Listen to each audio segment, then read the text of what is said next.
तो buzzing stocks में सबसे पहले हम बात करने वाले हैं ओला इलेक्ट्रिक पर। दरअसल ओला इलेक्ट्रिक के जो फाउंडर हैं भाविश अग्रवाल, इन्होंने कल यानी कि 17 दिसंबर को 4.2 करोड़ शेयर्स अपने यहाँ पर बेच दिए हैं और ये 33 रुपये 96 पैसे के भाव पर ये ब्लॉक डील के जरिए शेयर्स बेच दिए गए हैं।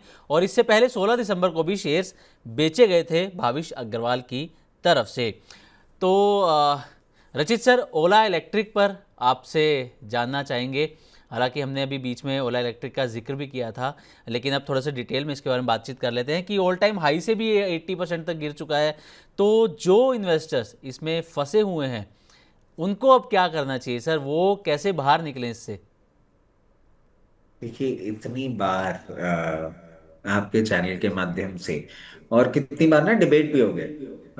डिबेट क्यों हो गया? क्योंकि ये बात हो गई कि यार ये आदमी तो बहुत ही गंदा बोलता है स्टॉक के बारे में। तो होता है ना कई कई बार एक जो एंकर्स होते हैं उनका भी एंग्विश निकल जाता है कि ये तुम इतना गंदा क्यों बोलते हो इसके लिए। और मैं आपको बताऊं, स्टार्टिंग से 90 रुपए के भाव से ना मैं इसमें कंटिन्यूसली बोलता था नीचे आएगा, नीचे आएगा, नीचे आएगा। और मैंने कहा था मैं इसको 10 रुपए में भी नहीं खरीदूंगा। देयर वाज सम डिस्कशन, जैसे अभी आपके साथ अलग अलग डिस्कशन हो रहे हैं वैसे ही उसमें। और मैं वापस अपनी उसी स्टैंड पे जाऊंगा। बीच में क्या हुआ मैं आपको बताऊं, बहुत फनी एक बात हुई कि इसमें ना एकदम से स्पर्ट लाने के लिए एक नाम जोड़ दिया गया कि ये जो इन्वेस्टर है, जो इंडियन है और इंडिया से बाहर रहते हैं, उन्होंने इसमें पोजीशन बनाई है। और उसके साथ साथ एक और न्यूज फ्यूल अप कर दी कि अडानी जी इसको खरीद रहे हैं। जी। अब दोनों ही चीजें जब मैंने सुनी तो मुझे लगा भाई मैं ही गलत हूँ, अडानी जी पैसा लगा रहे हैं। तो मैं चुप हो गया, साइड लाइन पे चला गया। मैंने कहा भैया देख लो आप टेक्निकल्स पे जो सही लग रहा है। लाइफ लो पे प्रमोटर अपना ही स्टेक बेच रहे हैं। जी। सेल्स आपकी लोअर लेवल पे आ ही चुकी है। आपका फर्स्ट मूवर एडवांटेज जो आपको मिल रहा था, अब आप इतने लोअर लेवल पे आ गए हैं टू व्हीलर ईवी सेल्स में कि आप अपने कंपटीशन से बहुत दूर हो गए हैं। फिर बातें आती गीगा फैक्ट्री। गीगा फैक्ट्री में बहुत कुछ होने वाला है। मैं वापस एक ही चीज बोलूंगा, जब हम फंडामेंटल्स की बात करते हैं ना, तो हम प्रमोटर्स की भी बात करते हैं। और अग्रवाल साहब से I have nothing against him, but मैं वापस वो चीज बोलूंगा, I have never seen him making a profitable business. आप जहां भी हैं, जैसे भी हैं, जो आपको सिचुएशन दिखती हो सही, आप इसमें से प्लीज पैसा निकाल लें। मैं बहुत छोटा आदमी हूं ये बोलने के लिए, बट मुझे इनकी गीगा फैक्ट्री से भी कोई खास उम्मीद नहीं है। सिर्फ दो ही कंडीशंस हैं जिन कंडीशंस में मैं समझता हूं कि ये एक टर्न अराउंड हो सकता है। वो टर्न अराउंड मूवमेंट में जो आपको आता हुआ दिख सकता है, या तो इसमें कोई फंड पोर इन करे और स्टेक खरीदे इस कंपनी के अंदर, थोड़ा सा प्रमोटर में भी, मैनेजमेंट में भी अपना इन्फ्लुएंस रखे। दूसरी कंडीशन हो सकती है जो बीच में न्यूज आई थी कि कोई बहुत ही बड़ा ग्रुप इसको टेक ओवर करके और चलाने लग जाए। मेरे को नहीं लगता कि इस बिजनेस में ऐसा कोई भी होने का चांसेस है। इसीलिए मैं तो इसमें से कंप्लीट एग्जिट बोलूंगा। और जो लोग हैं, कंटिन्यूसली एक ही चीज बोलूंगा, जहां आपको कंफर्टेबल हो। मतलब अभी तो मैं आपको ये भी बोल देता हूँ कि मुझे नहीं लगता ये 40 रुपए भी आता है नियर फ्यूचर में।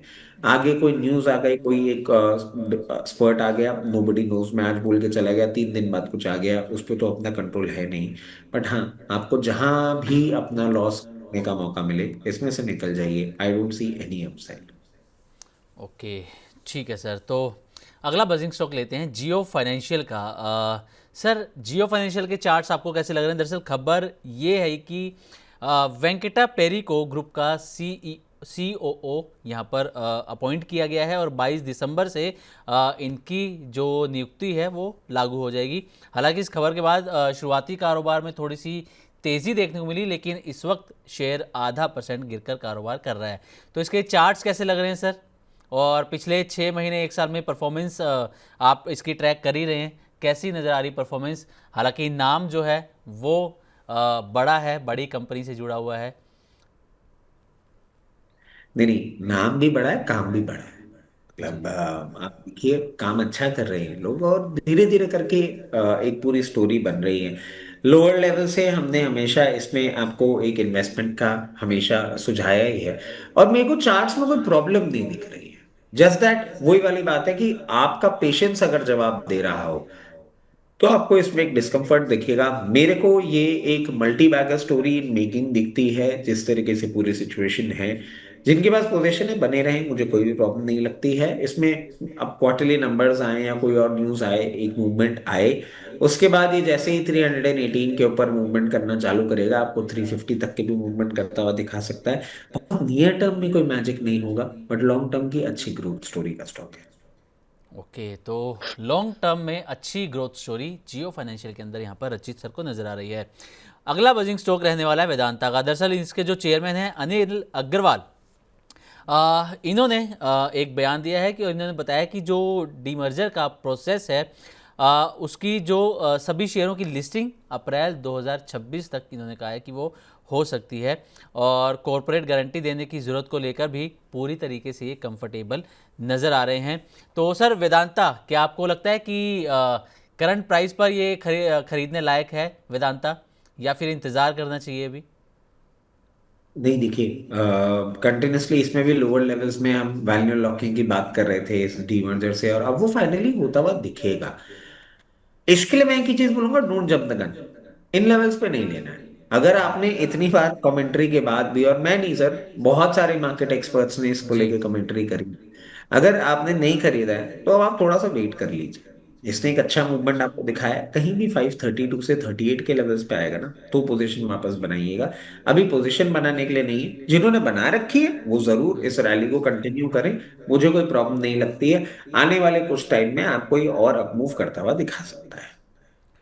ठीक है सर, तो आने वाले टाइम में ये अपमूव और इसके अंदर देखने को मिल सकते हैं। टीटागढ़ रेल पे भी एक बार बात कर लेते हैं। तो दरअसल भारतीय रेलवे से एक ऑर्डर मिला है 273 करोड़ रुपए के आसपास का, और 62 मेंटेनेंस व्हीकल्स के लिए ये ऑर्डर कंपनी को दिया गया है। तो सर टीटागढ़ रेल, आपको कितना पोटेंशियल इसमें नज़र आ रही है? क्या तेज़ी की उम्मीद इसमें और की जा सकती है यहाँ से आने वाले 3-4 महीनों में? देखिए, रेलवे की बात आप मेरे से करेंगे ना और मैं तेजी की बात करूंगा, आप कमेंट जरूर पढ़िएगा। जी। और मैं क्यों बोल, क्योंकि आ, आप एक चीज नोटिस करिएगा, इस फाइनेंशियल ईयर की स्टार्टिंग में ना रेलवे हाँ जी। मिनिस्ट्री की तरफ से भी एक स्टेटमेंट आया था ना, now finally we are opening Indian companies for international export. आपने वो न्यूज पढ़ी होगी। जी। ऑस्ट्रेलिया, अफ्रीका, सब पार्ट्स ऑफ यूरोप हमारे मेट्रो कोचेज और वो सब जाएंगे। तब हमने एक स्पर्ट देखा था इसमें। अगर आप एक साल का चार्ट खोल के देखेंगे ना, तो आपको वो चीज देखने को भी मिल जाएगी। दोनों स्टॉक्स हैं, JWL और टीटागढ़। एक स्पर्ट आया था, लोअर लेवल से मेंटेन करने की कोशिश कर रहा था। उसके बाद अंडर परफॉर्मेंस इसमें कंटिन्यूसली चल रहा है। कभी मैन्युफैक्चरिंग के लिए इनको व्हील्स के सप्लाई में प्रॉब्लम आ रही है, कभी कोई और चीज आ रही है। इस पर्टिकुलर न्यूज से क्या ये चेंज हो जाएगा मोमेंटम? नहीं। क्या ये स्टॉक खराब है? नहीं। एक बेसिक सिस्टम समझ लीजिए, इस पूरे साल में ना रेलवे में हमने कोई ऐसा बड़ा अनाउंसमेंट गवर्नमेंट का बजट के बाद कोई देखा ही नहीं। कोई ऐसी चीजें नहीं देखी हैं जो रेलवे को, सेक्टर को पूरा एक सपोर्ट लेती हुई दिखे। पूरे मार्केट के साथ इसने भी अंडर परफॉर्मेंस किया है। अगर आपकी पोजीशन है तो बने रहें। अगर आप एक कैलकुलेटेड पेशेंट इन्वेस्टर हैं, तो मैं आपको कहूंगा कि हाँ, इसमें इन लेवल्स पे आप अपनी पोजीशन जरूर बना सकते हैं। अब सवाल उन लोग का कि भाई हमने तो ले रखा है, अभी भागेगा कब? नहीं भागेगा अभी। इसको भागने के लिए 960 रुपए के ऊपर क्लोज होना होगा, क्योंकि मल्टीपल टाइम्स उन लेवल्स पे जाके इसने बहुत हमारी फ्रेश उम्मीदें जगाई और उसके बाद फिर कूल ऑफ कर गया। तो क्लियर केस है। अब ये 960 को तोड़ेगा तो एक अच्छा अप मूव आपको दिखाएगा, और उस अप मूव के लिए मैं आपको बोलता हूँ 1224 रुपए तक के भी लेवल्स बहुत इजीली दिखाने का दमखम रखता है। बट ये कब होगा, it is too difficult to predict, क्योंकि पूरा का पूरा टाइम एक अंडर परफॉर्मेंस का रहा है। अभी जब तक कोई मेजर अनाउंसमेंट नहीं आता या कंपनी की तरफ से कोई एक्सपोर्ट ऑर्डर्स को लेके अपडेट्स नहीं आते हैं, तब तक डोंट एक्सपेक्ट कि इस पर्टिकुलर स्टॉक में कोई आपको मैसिव ट्रेंड चेंज होता हुआ दिखेगा। ठीक है सर, एक अगले बजिंग स्टॉक की बात कर लेते हैं। स्मॉल कैप कंपनी है एंटनी वेस्ट हैंडलिंग। इसमें आज 18% से भी ज़्यादा की तेज़ी देखने को मिल रही है। दरअसल इसकी जो सब्सिडरी है एजी इन्वायरो इंफ्रा प्रोजेक्ट्स, इसको मुंबई से एक बड़ा ऑर्डर मिला है। 1330 करोड़ रुपए का ये ऑर्डर है, और वेस्ट मैनेजमेंट के लिए ये ऑर्डर दिया गया है। 7 साल का कॉन्ट्रैक्ट है। तो सर स्मॉल कैप कंपनी है, हालांकि आप ये कह रहे हैं कि इस वक्त तो बाज़ार में कुछ भी करने की फिलहाल स्थिति नहीं है। तो एंटनी वेस्ट हैंडलिंग ये आपको चार्ट्स पर कैसी नजर आ रही है सर? नहीं देखिए, इस कंपनी में ना आप एक चीज देखिएगा, स्मॉल कैप जरूर है बट इनका जिस तरीके का बिजनेस है और सारी चीजें हैं, और हमने देखा है कि एक रिस्पेक्टेबल प्रॉफिट में आपको ग्रोथ भी इसको टाइम एंड अगेन देखने को मिलती है, and this is one of the businesses जो आपको फ्यूचर में और अच्छा होता हुआ दिखेगा। इस न्यूज से आपने जो ये वॉल्यूम देख लिया है, मैं यहाँ पे तो आपको खरीदने के लिए नहीं बोलूंगा।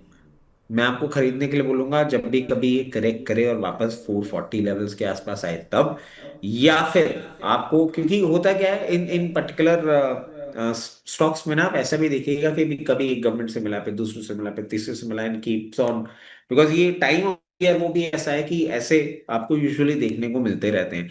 अगर ये 550 के ऊपर सस्टेन करेगा तब, दूसरी कंडीशन ये है 550 के ऊपर सस्टेन करेगा तब। अगर लोअर लेवल्स पे लेते हैं तो 548 लेवल्स तक आप इसको वापस डिप्लॉय कर सकते हैं। अगर 551 552 के ऊपर सस्टेन करते हैं और तब लेते हैं तो 640 तक का भी मूवमेंट ये दिखाने का दमखम रखता है।